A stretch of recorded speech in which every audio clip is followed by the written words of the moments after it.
Today we're going to learn about the 7 Noahide Commandments. What happens? We see in this week's portion, Torah portion, a very strange story. And namely,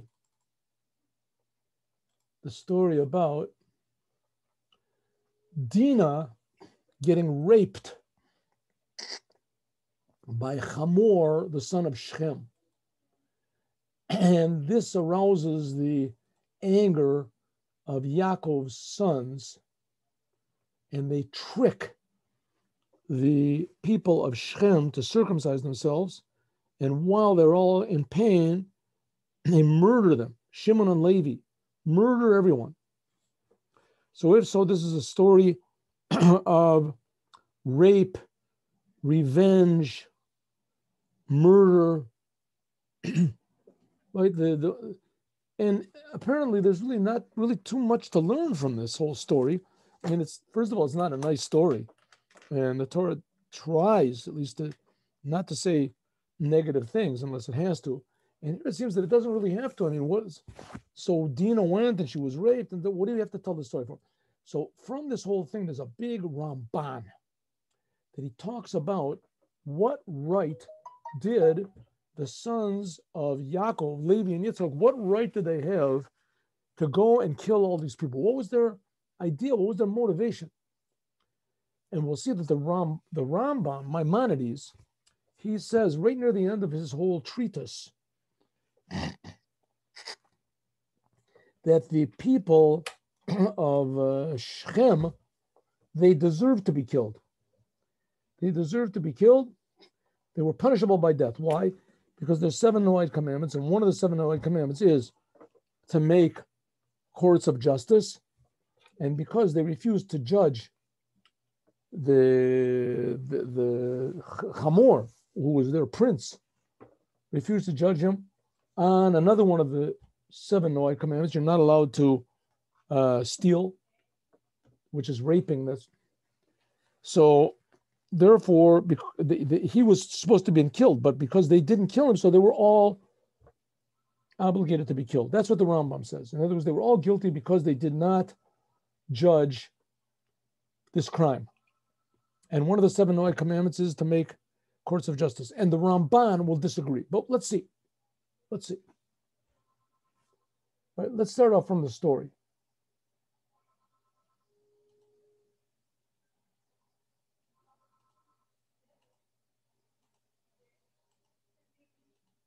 One minute, let's begin. We'll do it quickly. I think no. Yeah, good. Okay, Dinah went out, the daughter of Lia. And Rashi explains why did they say the daughter of Lia? Because Leah also, she went out and requested the Dudaim and this.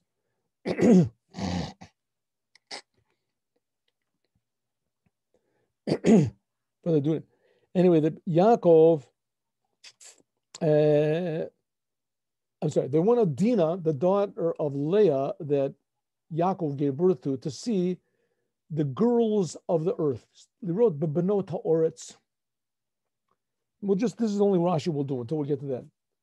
It says Bat Leah, not Bat Yaakov, because she used to go out. She was called Bat Leah because she also went out, like it says, Vatetze Leah Likrato. Leah went out, the whole, etc. Leah went out. Okay, so in other words, Dinah was not exactly the way she should have been. She should have just stayed in a more modest way at home. And Shem, the son of Hamor, not like I said before, Shem, the son of Hamor, Hachiti, that he was the sort of the king of the whole land, and this Shem, he raped her. He raped her. And Rashi explains how there's a different, in any case, he raped her.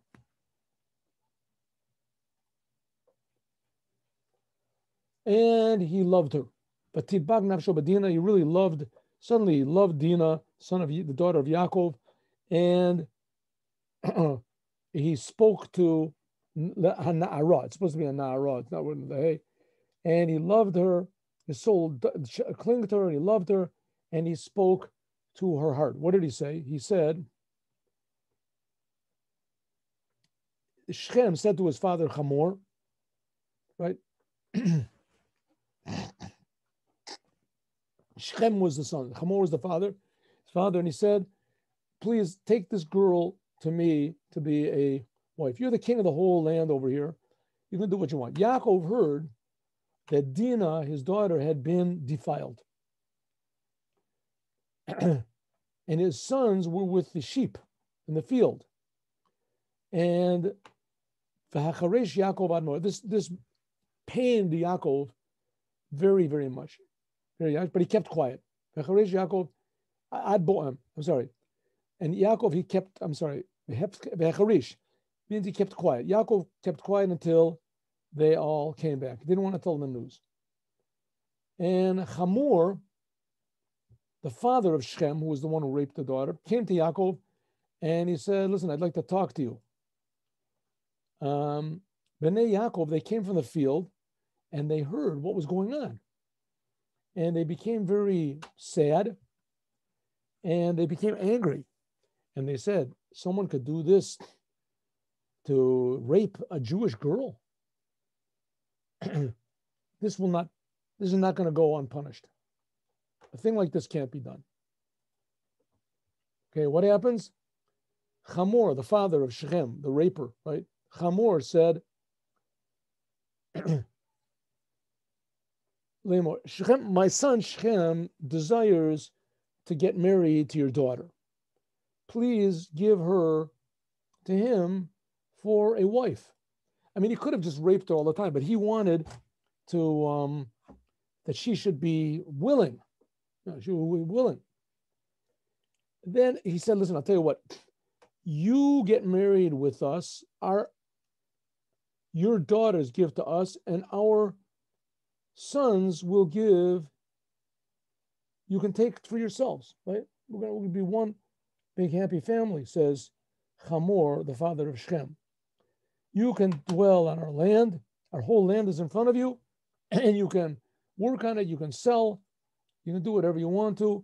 And Shechem said to her father and to her brothers, please, I hope that I find grace in your eyes. Whatever you want me to do, I'll do. I'll do anything. He saw that this thing with the money and things, add whatever dowry you want me to pay, whatever you want, I'll give it. Right? My father's the king of the whole place. He can give you whatever he wants. The sons of Yaakov said Shechem and Hamor, and they answered with trickery. And they said, and they spoke because they defiled Dinah, their sister. So they all smiled and they said, well, we see you really guys are nice people and would really like to, but they said, listen, we'd like to get married to you, take your daughters, you take our daughters or whatever, you can have our daughters. But the problem is we can't give our sister to a man who's not circumcised. It's not a nice thing. But I'll tell you what, you want to make friends with us, you want to be like us, then if you will be like us and circumcise all of the males, circumcised, no big deal, then we will give you our daughters to you, and your daughters will us, and we'll be together, and we'll be like one big happy family. But if you don't want to circumcise yourselves, okay, then we're going to go. Right? You want to marry all of our daughters? All of you have to be circumcised. The whole nation has to be circumcised. Hamor and Shechem weren't that intelligent, so they said, this is a good idea. His father, Shechem, and said, okay, what do you say? We'll do it. So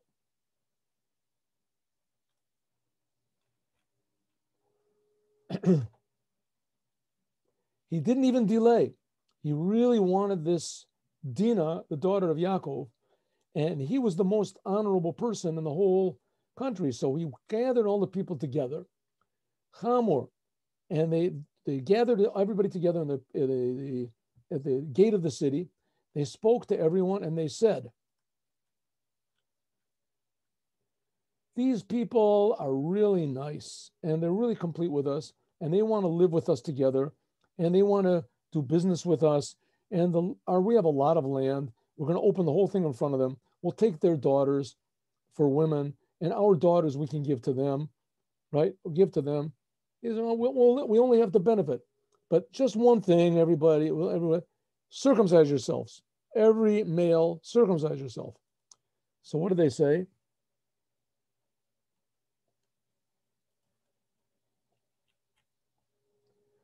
And then it says, everything they have, they all belong to us. Look at all these sheep they've got. All we have to do is just take off a little foreskin, that's it. And our benefit, the sky is the limit.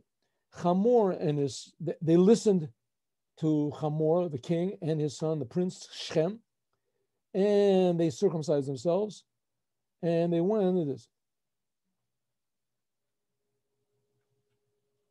And it was on the third day when all of them came along, the two sons of Yaakov, Shimon and Levi, the brothers of Dinah, with their swords in their hands, and they came into the city, and they killed all of the males, everyone.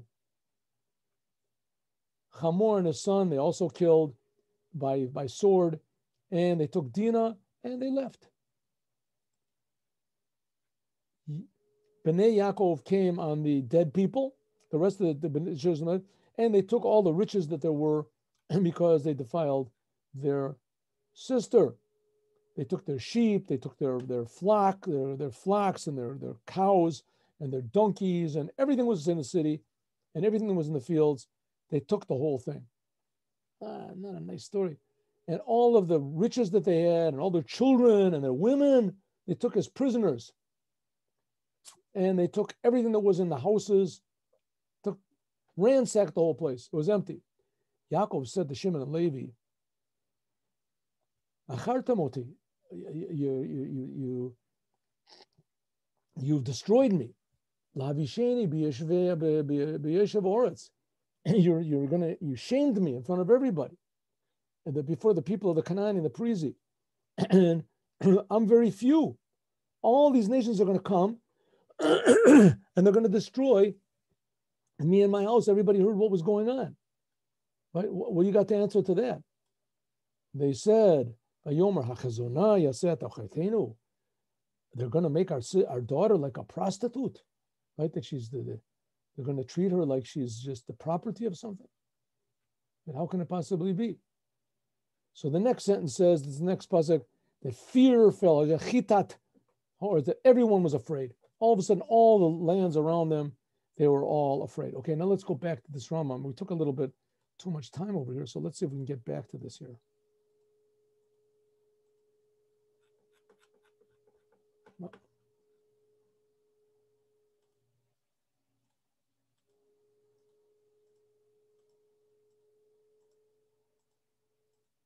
Oh,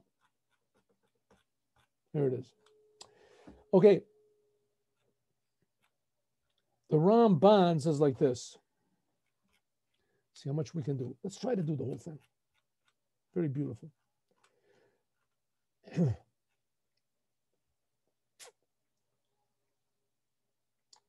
So it says, the sons of Yaakov answered Shem and his father, Hamor, with trickery, deceit.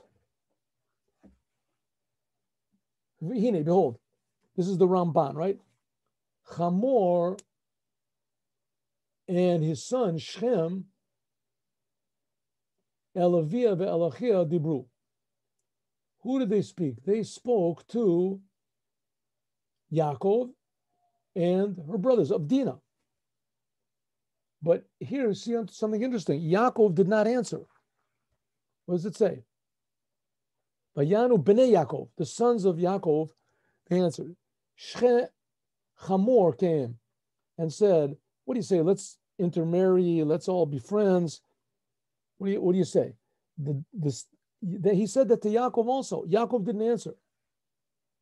Aval hazaken, but Yaakov lo ana. Didn't say anything. Why? Because Banav Yidabru, the Makomo, his son spoke in his place, being Nazela Kavodo, for his honor. Ki ba'avur heyot davar lehem lekalon, because this was a shame, an embarrassment. Lo yirtzu shivtach piv ledaber boklal. He didn't want their father to get involved in it at all. In other words, they wanted to say, Dad, listen, this is below you. Let us take care of it. We don't want even to get involved. So, but we have a big question over here. It seems it seems that what they said was with Yaakov's agreement, and maybe it could have even been with his advice. This was his opinion also, because they were standing in front of him. And he knew what they were answering. And he knew that they were answering in trickery. If so, why later on did he get mad? What did it say later on? We just finished reading. Yaakov said, what are you doing? Why did you kill everybody? Why did you kill all of them for? Right now, everybody's going to get what? It wasn't Yaakov's idea. Yaakov didn't agree to the original idea of killing everybody. It seems that he did. If so, why did he get angry? Also, it can't be said. Really, they said, if you circumcise yourselves, then we will marry our daughter to the man who raped her? How could that possibly be? All of the brothers answered with this. All of the brothers were tricking. Shimon and Levi alone, they did what they were supposed to do. But nevertheless, the father got all angry at them. He was alone. So it doesn't make any sense. All of the brothers, they made this trick, and it was against their father's will. The father didn't want him to do it. Yaakov was there. Why didn't Yaakov speak up then? Right? He could have spoken up before. Obviously, he must have agreed. If so, later on, what we read after they killed him, so why was Yaakov angry? The answer is, what was the trickery? The trickery was when they said, circumcise everybody. Because they thought that no one would do it. Then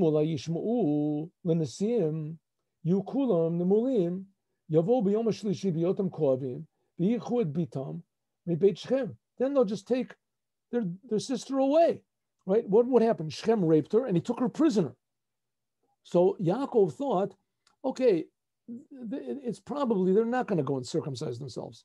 They're just going to give her back. I mean, listen, if they're coming and asking us, it's a sign that it's very important to them that we should agree. And if we don't, then maybe they'll give her back to us.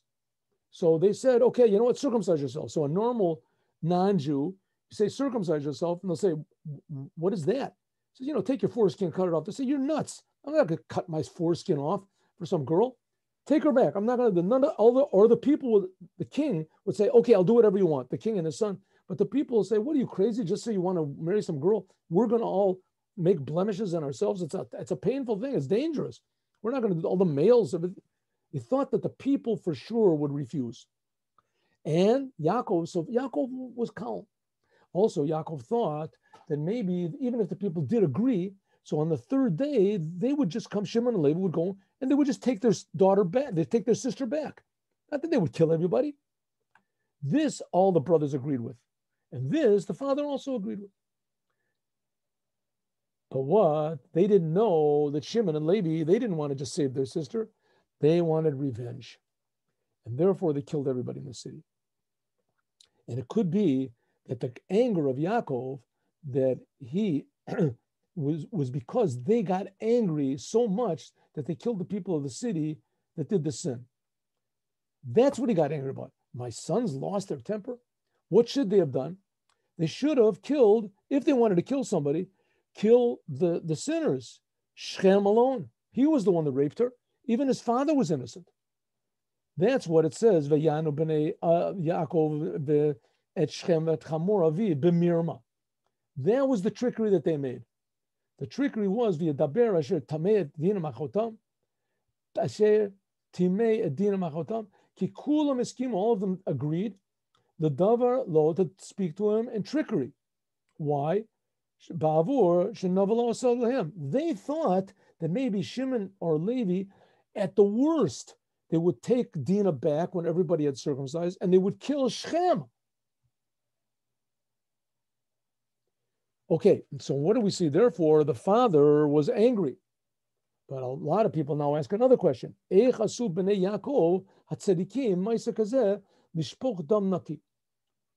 how could it be that Shimon and Levi, they killed everybody in the town? How could it be? Good, their father, Yaakov, never thought they would do it. Even the other brothers never thought they were going to do it. The other brothers thought their plan was, at the most, to take Dinah back, and if they're going to kill anybody, to kill Shechem. He was the sinner. What came into their minds, Shimon and Levi, nobody dreamed they would do it, to kill everyone in the city. Harav, he's talking about the Rambam. The Rambam, Eshiv, he gave in Sefer Shoftim, in the Hilchos Malachos, later on, in the end of the book of the Rambam, where he talks about the 7 Noahide Commandments. He says the Bnei Noach were commanded to make courts of justice. V'hu la'eshiv dinim, to make courts of justice in every single city and town, to judge the other 6 commandments. And that's usually the opinion, by the way, that's accepted. And because Ben Noach, that he transgresses on one of these commandments, he gets killed. So therefore, when they see somebody that transgresses on one of these commandments and they did not bring him to judgment, this is what the Rambam says, Maimonides. They kill him. If so, they should have killed Shechem with a sword. That's all the Bnei Noach, the 7 Noahide commandments officially, if a non-Jew transgresses them, any one of them, even in the slightest way, the punishment is death. So in this case, they should have killed Shechem with by death. They should have killed him with all the punishments are by sword, cutting their heads off. Because of this, therefore, because they didn't make courts of justice, this is what the Maimonides says, then therefore, all the people in Shechem, in the city of Shechem, it was also the name of the Shechem. There were people of Shechem, they were all guilty. Because all of Shechem, Guzzle, it was stealing. They stole the honor of Dinah. That's what the Rambam says. Says the Maimonides, I don't agree. The reason that Shimon and Levi killed everybody was because they were guilty. They were guilty of not making courts of justice. They should have judged Shechem, the rapist, and because they didn't do it, so therefore, they're all guilty. Ein Devarim Halud says, I don't agree with this, says Rambam. Why? Because if really they were guilty according to the law, Yaakov Avinu, Chayav, Yaakov should have been the first one. He should have been the first one to kill them. If you want to say he was afraid of them, then if so, why did he get angry on his sons when they did it? Well, Arapam, that his sons were angry and they took revenge. Achakama's V'oneshotam v'chelkom v'hefitzam. Why did Yaakov get angry at his sons Levi and Yitzhak, Levi and Shimon? They just did what he was supposed to do. He was supposed to kill them. They were all guilty. Elohim zachu v'asu mitzvah. They did a big mitzvah, and they trusted in God to save them. If so, now we have the question: why did Shimon and Levi kill everyone in the city of Shechem? How did they get the right? The Rambam answers because the people in Shechem were guilty because they didn't make a court and judge Shechem, who raped the daughter, raped Dinah.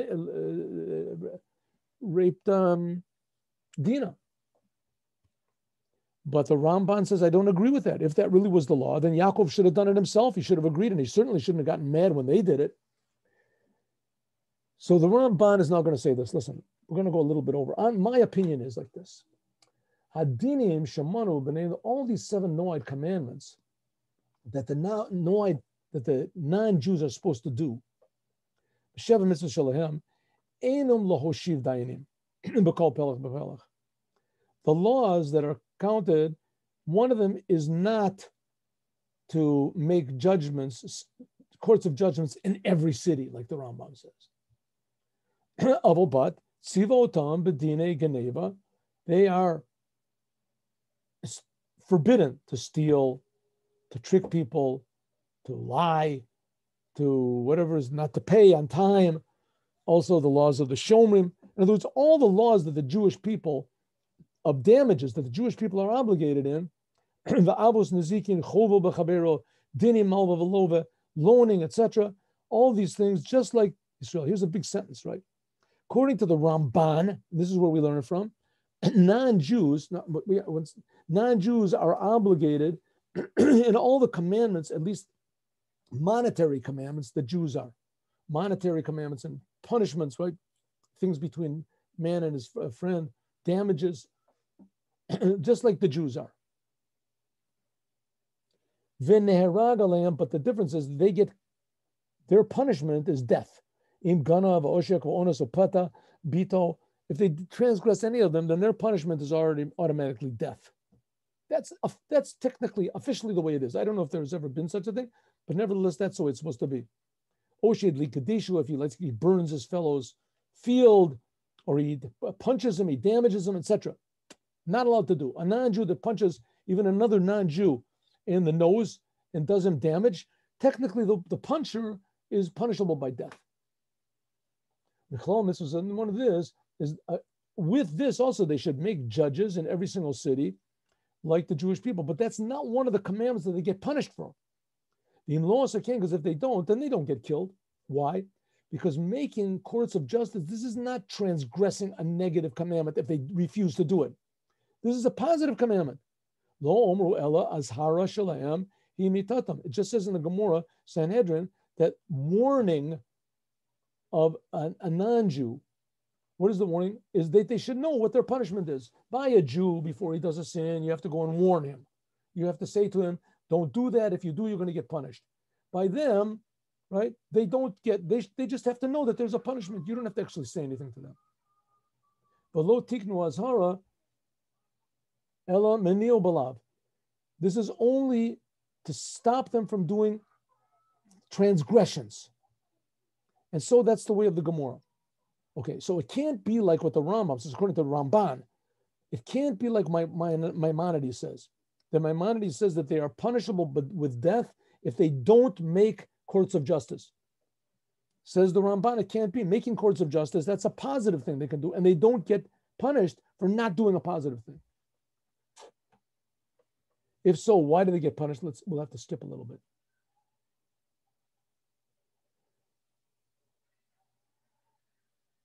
In Shechem, but it is Bnei Yaakov ba'avur shayu anshe Shechem Rishayim, because they were evil people.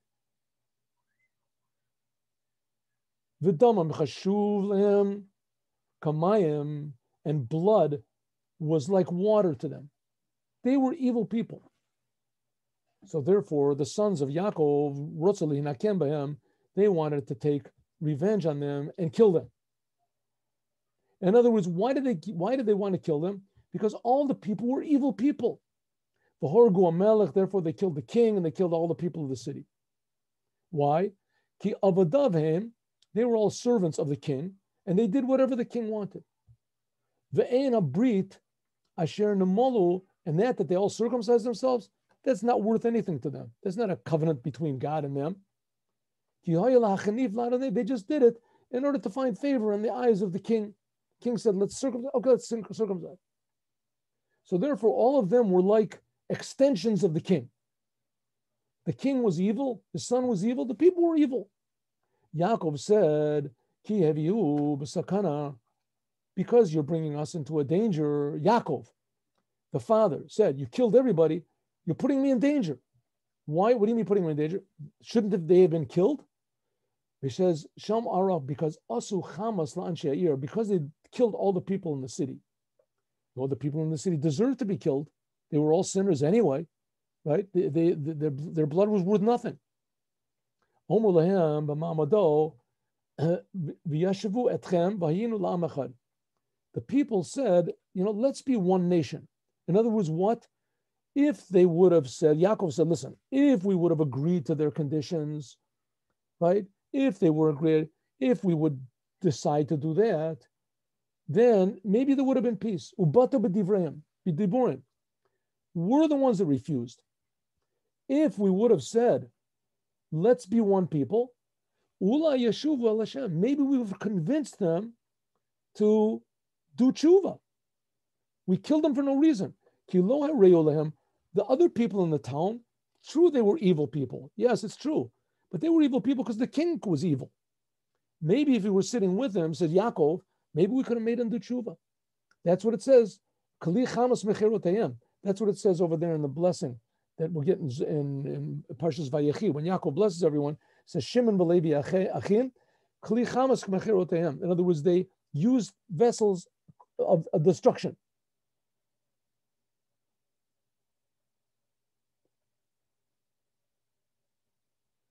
And if we want to listen to the book that's called Milchemet Bnei Yaakov, it's a book, Sefer Yashar.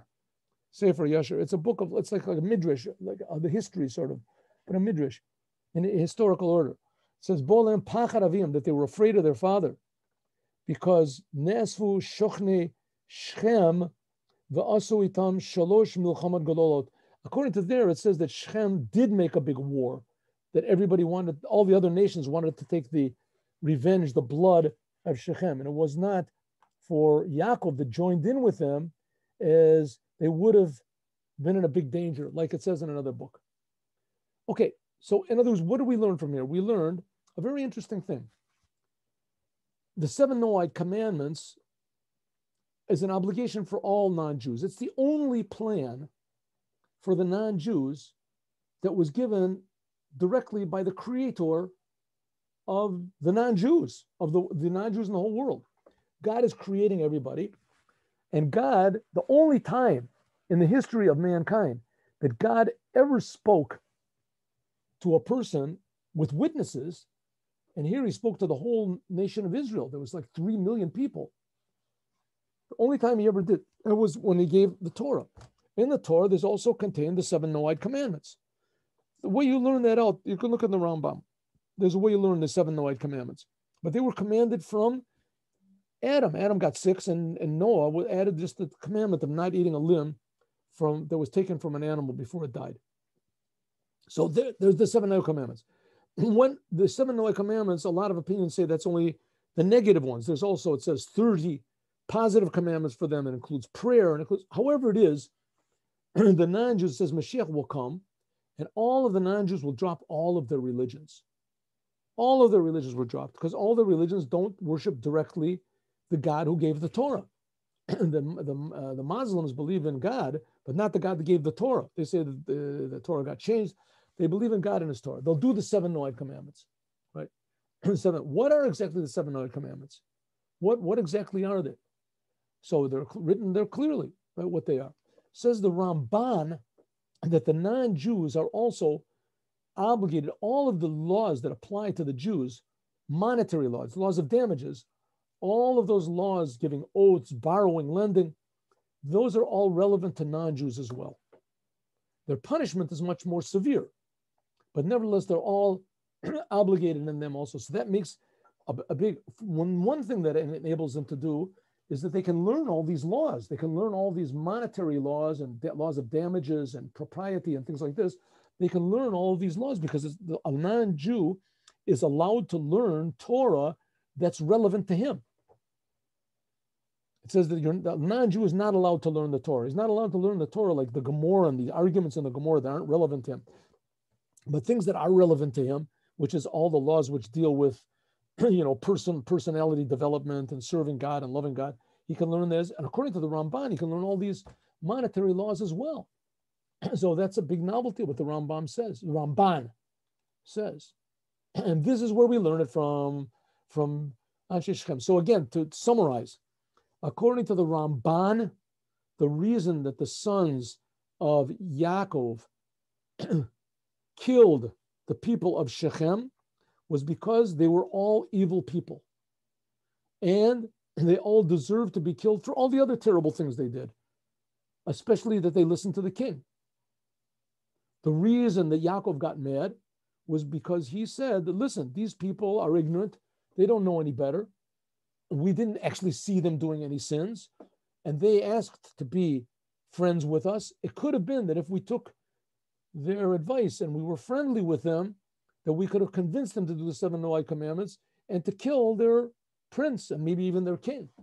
Could be would have had it and influence on them. And therefore Yaakov was angry, right? Why? I never suspected, Yaakov said, I never suspected that you would go and kill everyone.